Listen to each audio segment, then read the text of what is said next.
Here is a simple story.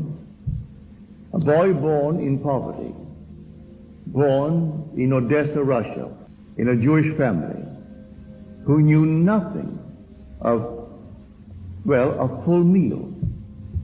At the tender age, he was the oldest of a family of 5. And at a very tender age, his mother died, leaving just a few babies. And then he was then maybe, I would say, 10. He had to work to support the family. His father was a worker, but could not bring in enough to feed the family. And so when he died at the age of 77, on Good Friday, this past Good Friday, he could leave an estate that runs into millions. He learned the law.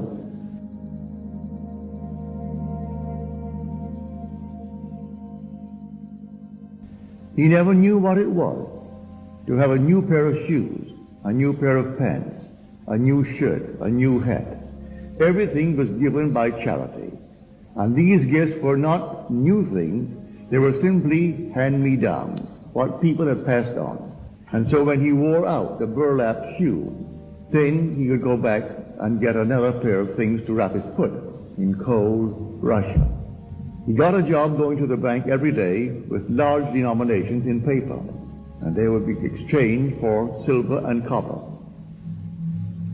And so when he came back, he had the equal amount of money, this time in silver and copper. And one day, standing before the teller, the cashier, he noticed that the copper and the silver had a similar external markings. They looked alike. And he wondered to himself, wouldn't it be wonderful if he made a mistake? Wouldn't it be wonderful if that cashier made a mistake and gave me silver instead of copper? At that moment, he assumed that the cashier did. And in his mind's eye, he took the things and then walked back to the store. He knew the cashier had not done it, but he simply wiped it out and played a little game. And he walked back feeling that the cashier had made the mistake. And he wanted to know, what will I do? I will go into a restaurant and eat for the first time in my life where I feel satisfied. I will eat until it comes through my ears. Then I'll buy a pair of shoes. And then I'll buy a pair of slacks. He knew that it would cover that much. When he got back to the store, the man hadn't made a mistake, but he had the joy of walking in that assumption. The next day, the man made that mistake. And he realized it the minute the man made the mistake. So he went to another bank and changed the money into the right amount, that he could take back the right amount to the store, leaving him this money over. And with that extra money, he said, I wrestled all day, or rather all day with myself, and that night I went to bed, I could hardly sleep. I wrestled and wrestled with myself because that was in conflict with what my dead mother had taught me. Thou shalt not steal. Thou shalt not covet. Yet, the next day, my hunger and my desire to have a new pair of shoes and a new pair of pants overpowered what I heard from my mother. And I ate until it came through not my ears, but until I was stuffed. Then I bought myself a pair of slacks, and I bought myself a pair of shoes. Well, who did it? If law had not come into the world, I would never have known sin. If the law did not say, you shall not covet, I would not know what it is to covet. And yet he who was guiding me consigned me to disobedience.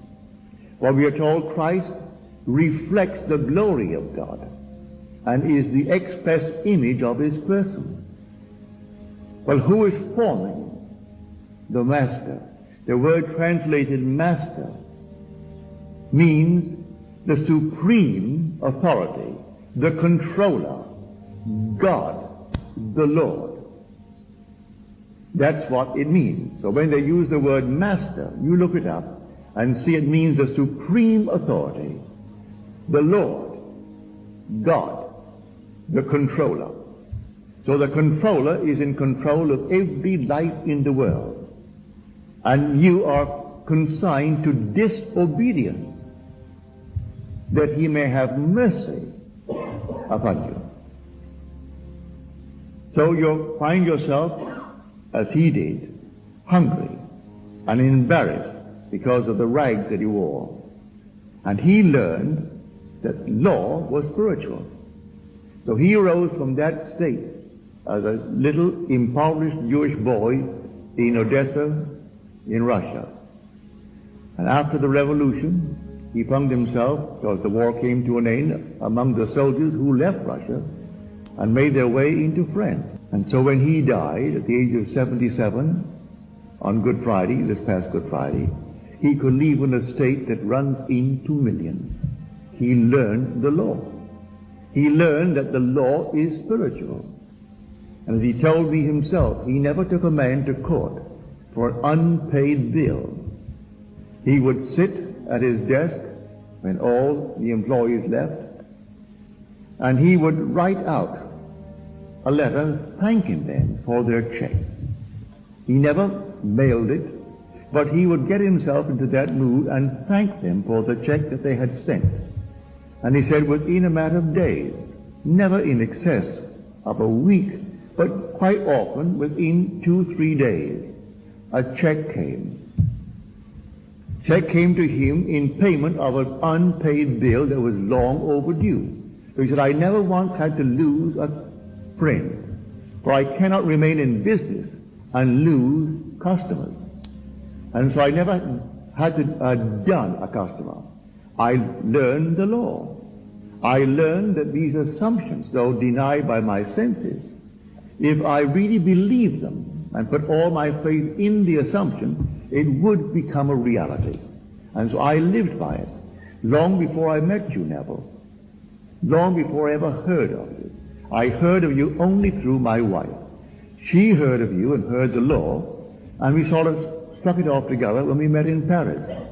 But long before I met her or met you, I proved this law when I was a poor little boy in Russia. And I began to live by it. And so I had never once took a man to court to get back monies that I had advanced in the form of merchandise. Never.